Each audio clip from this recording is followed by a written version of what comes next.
Hi guys, welcome to another episode of Pointy Not Sharp. Today we're taking a look at a Swiss model of 1881 Vetterli bayonet. These are made for the model of 1878 Vetterli rifle, which was a black powder repeating rifle used by the Swiss. So these were made by SJG in Newhausen. And history behind the bayonet. So we'll take a look at the actual Vetterli rifle itself. So the first Vetterli was introduced in Switzerland in 1867. And it was a repeating rifle. It had a tube magazine. It was a bolt-action black powder magazine-fed rifle using like the Winchester tube magazine system. Now, they made a couple of different models of that rifle, like 3 or 4 until they settled upon the 1871, where they finally sort of fine-tuned the rifle a little bit and got something they liked. And pretty much all of those bayonets used, all of those rifles used socket bayonets. Now, initially production was quite slow, so they opened up a new factory, Waffen Fabrics in Bern, and that's where they started working on the development of this rifle. So they introduced 25 improvements to the model 1871. So it was in 1875, they opened this new factory, and 1878 they introduced the new rifle. Now, of the 25 improvements, the one we're really concerned about is that they added a bayonet lug, so they could fit a knife or saber type bayonet, which is what we have here. So initially, the first pattern of bayonet for the Vetterli rifle that was a sword or knife or saber or whatever you want to call it was very, very similar to this. It's called the model of 1878. This is the next iteration. I'll pull this one out so we can have a look.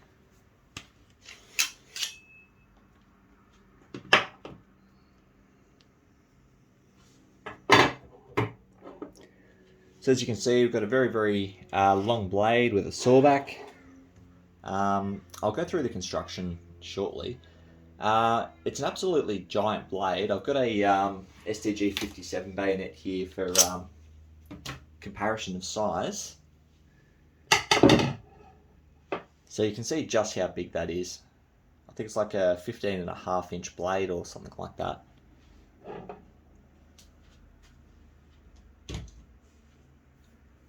Anyway, they produced the Model 78 until 1881, when they introduced 2 more improvements. So the 2 improvements being that the crossguard was found to be a little flimsy, a little thin. So they moved from 6mm thick through to 7. So that's what we have here. And the other change was in the scabbard. So the metal chape and connections up here. Remove the frog.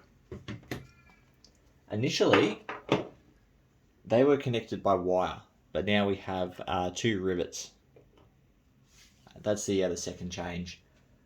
So the model 1881, exactly the same as the model 1878, except for those 2 changes. Slightly thicker crossguard, and our 2 rivets instead of wire for retaining the metal shapes on our scabbard. Then in 1887 there was one final refinement, so a third pattern of Vetterli bayonets, and the only change that was really made was in the grip down here. You'll notice we have 4 retaining rivets. In 1887 they went on to delete one of these rivets and place the other one in the center, so it had 3. So it's one in the center and a third. Other than that, they're pretty much identical. The blades are the same, the sawbacks are the same, the scabbards are the same. Other than those minor differences, they're all the same. There were a couple other variations of these bayonets. So there was a police version, and you can spot them because they've actually had the saw teeth or sawback removed, so it's been ground off. So they have a nice big indent at the top where the saw teeth should have been. There's also a musician's version of this bayonet, and they're really easy to spot. So they've had the button here completely ground off, so it's nice and flat. And then they've had the mortise up here filled with a wooden plug, so it can't be used as a bayonet. Now those musician versions they weren't just used by musicians, they were also used by NCOs and medical troops, and yeah, there's a couple of them floating around. I nearly got one about a year ago, but slipped through my fingers, unfortunately. So, yeah, the Vetterli bayonet was used until it was replaced by, I think it was the Schmidt-Reuben in 1889. I might be wrong, correct me if I'm wrong. And that was sort of the end of the smokeless powder era. So the Schmidt-Reuben, the next rifle that replaced it, was smokeless powder. So it replaced the black powder era, the Vetterli's black powder. Getting myself mixed up. I might go through the construction very, very quickly.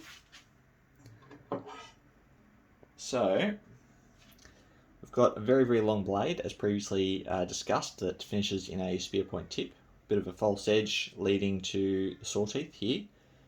And then we've got all our saw teeth running down to the ricasso. Nice deep squared fuller and nice long blade.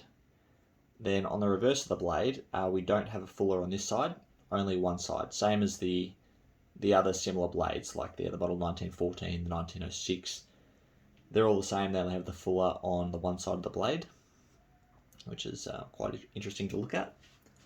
And something I should have mentioned earlier, the Vetterli bayonet fits to the right-hand side of the rifle, similar to all of the French bayonets. And I think that that's because the way that soldiers were taught to fend off cavalry, they'll be in a formation standing shoulders to shoulder. They'll hold the rifle in a certain way above their head and thrust downwards. So when holding it in that configuration, it makes sense because then the blade will be coming down vertically. I didn't describe that very well, but it's just the way they hold the rifle and the way they employ it against cavalry. It makes sense to have it mounted on the right-hand side of the rifle, and that was sort of a copy of French doctrine, because they've been doing that all the way back to their early Yataghan bayonets. And well, that's a holdover from socket bayonets too. Anyway, we'll have a look at the crossguard here. You'll notice it's got a quite distinct little look to it. So got a nice little tab over here on the crossguard, moving across muzzle ring, and this slot here is actually for the front sight of the Vetterli rifle to sort of clip into. So that's yeah, really demonstrates how it fits onto the right hand side of the rifle. Then we've got a leather grip here. Now, considering this leather grip was made between 1881 and 1887, this is in pristine condition. It feels like brand new. It looks like it's brand new. And it's like, what, 120 more years old, 140 years old, however it is. Then we've got a leaf spring, which attaches to our push button. That's just our connection device. That's the same as all our Victorian era rifles. They'll use a leaf spring push button. Then we've got our pommel and a nice deep T-shaped Mortise slot there with our internal button. Bit difficult to make out the catch inside. I'll see if we can bring that up. There you go. You can see how that clips onto the rifle there. Now we'll move on to the scabbard. It's a nice long leather scabbard. This one is in amazing condition for the age. Got steel shapes either end, finishing in a ball finale. It's a nice little texturing around only the one side, I guess. Now you can really see, I'll see if I can bring this up and get it in view. There you go.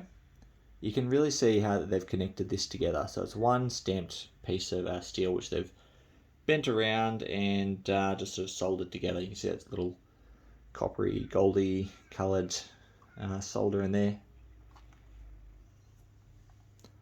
And having a look at the top here, you've got our screw which retains our mouth.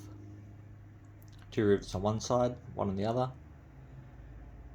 And this side here, it's a bit trickier to spot that solder, but here's the line of it again. Then we've got our frog bar just here, and as per pretty much all Swiss bayonets of the day, leading up until, oh god, probably, what, the STG 57 maybe? They have this leather tab for attaching to the frog. So yeah, it's the scabbard. I'll bring the frog up, we'll have a look. So you can see that tab slots through the buckle here in the front and just connects on. Obviously it slots through there. Pretty self-explanatory. It's the same as pretty much all the frogs made up until the end of World War II. Honestly, they're all pretty much the same. Maybe slightly bigger than some of the others, but no different. And the leather feels great for the age. Obviously much nicer on one side than the other. So this one here was actually obtained from quite a serious collector straight out of Switzerland, with quite a sizable collection. So the my mate who bought this one was quite lucky to get it off him. He didn't get it for, he got it for a pretty good price, but I think the guy didn't want to let it go. But no, he definitely got it cheap for Australian standards, because down here I've seen these sell for, you know, $700-800, and he only got it for a couple hundred, so he did pretty well. But I have seen that guy sell a couple a bit cheaper. Anyway, we'll move on to the markings very, very quickly. So I'll start with the manufacturer's marking on the ricasso here. And as you can see, it's just SJC in Newhausen. So it's just our manufacturer. And then below that on the crossguard here, we have our serial number, so 204216. If you're not familiar with Swiss serial numbers on bayonets, you can actually look them up because they match the rifle that they were fitted to. So when the bayonets come out of the factory, they don't have a serial number on them. And when they get issued with the rifle, it's when they get issued the serial number for the rifle. So you can get these unissued with no markings on them. I don't know if you can find the Vetterlis in that condition, but you can certainly find the others, and they tend to go for a bit more of a premium. Anyway, I looked this one up, and this matches a model of 1881 rifle, but I can't find the year of manufacture for that rifle, but the serial number matches that rifle. So that's consistent with what we have for the model of bayonet, also being a model of 1881. And the only other markings we have here on the bayonet is a proof mark on the bottom of the crossguard here. So I'll try to bring that into focus and orientate it the correct way. So it's a little C stamp there. Now, I haven't found any records to prove this is a proof mark, but it's how they proof mark all their other bayonets, although usually it's a little Swiss plus, but this is much earlier than all the others. So I'm making the assumption this is a proof mark, but I haven't found any record to indicate that that's definitively what it is. But based on the placement on the crossguard and the scabbard, which I'll show you shortly, I'd say pretty much beyond any reasonable doubt it is a proof mark. Then we have the same marking here on the ball finale, which is where proof marks are marked on every other Swiss bayonet as well. And that's the only marking anywhere on the scabbard. So usually Swiss scabbards, you'll have a manufacturer's marking just here above the frog bar, and there is nothing on this one. And often in later ones, you'll have a manufacturer's marking on the mouth as well, because they're separate pieces, sometimes made in separate factories. But we don't have such a marking on either the mouth or the scabbard. And as far as I can tell, there's no markings in the leather. I've had a pretty hard look at it, haven't found anything.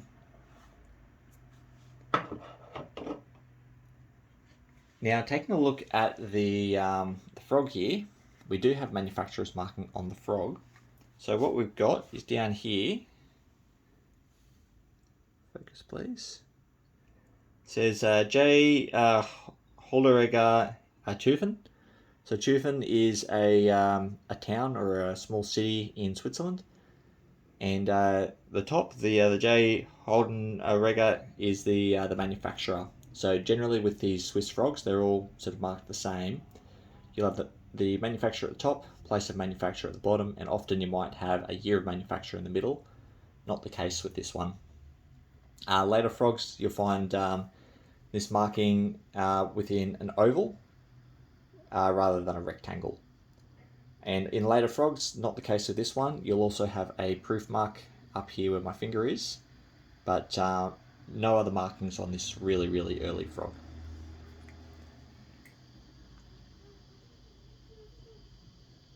Actually, funny thing about the manufacturer here, I looked up the company, J. Holleregger, and there's no record of that company online, so it's obviously a small company that no longer exists or has changed their name, lost to time.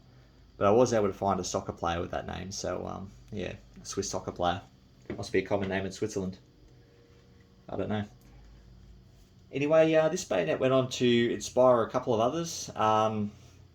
The model 1906 was virtually identical to this, just with a more modern grip on it, like the Schmidt-Rubin grips or the 1914s. So wooden grip instead of the leaf spring. It has more of a standard Mauser style of push button with an internal spring. And after the model 1906, it also went on to inspire the model 1914, and I've got one of those here to show you. So as you can see, this one has a steel scabbard. Initially they had a leather scabbard, same as the Vetterli. The change in the grip here is essentially what you'll find on the 1906, so wooden grip with the push button and no leaf spring, like your standard Mauser style. And the only difference between this one and the Vetterli, other than the grip, is you'll notice the bulge at the base, the end of the blade here for chopping. But same sawback, same fullering on one side only. So these were manufactured all the way through until World War II. So this initial design of the Vetterli carried on for quite some time. Anyway, it's a very, very cool bayonet, very collectible. Very difficult to get your hands on a good one. And this one is fantastic. It's still covered in some kind of clear grease. Or the blade and the metal parts anyway. It's not cosmoline, but some kind of protective barrier. I'm hesitant to remove it because I think it's probably better than anything I have for preserving it. So I might leave it on there even if it makes it look a little dirty with some of the dirt and grime stuck attached to it. Anyway guys, if I've missed any information or made any grievous errors, please comment below. I'd love to hear from you, and thanks for watching.